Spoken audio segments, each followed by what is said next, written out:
You choose this but I'll color read the too. first verse. Okay, so. 2007. Oh, we're gonna have another this reading earlier.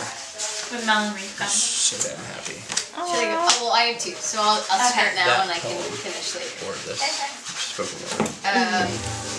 Okay, so this is from Judith Butler, who is like a theorist who works mostly in gender sexuality studies, but I think that most of her ideas extend way beyond, the specified fields into so many accessible things. Okay, so I am not sure I know when mourning is successful, or when one has fully mourned another human being. I'm certain, though, that it does not mean that one has forgotten a person, or that something else comes along to take his or her place. I don't think it works that way.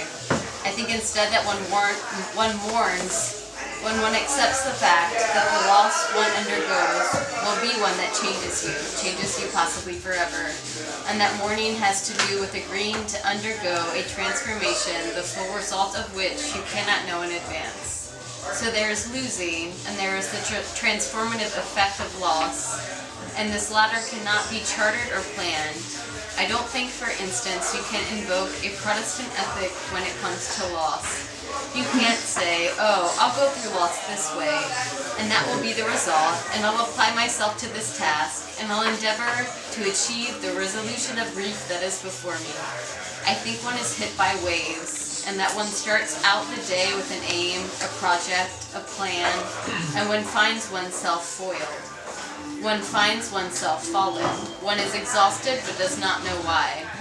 Something is larger than one's own deliberate plan or project, larger than one's own knowing. Something takes hold, but is this something coming from the self, from the outside, or from some region where the difference between the two is indeterminable?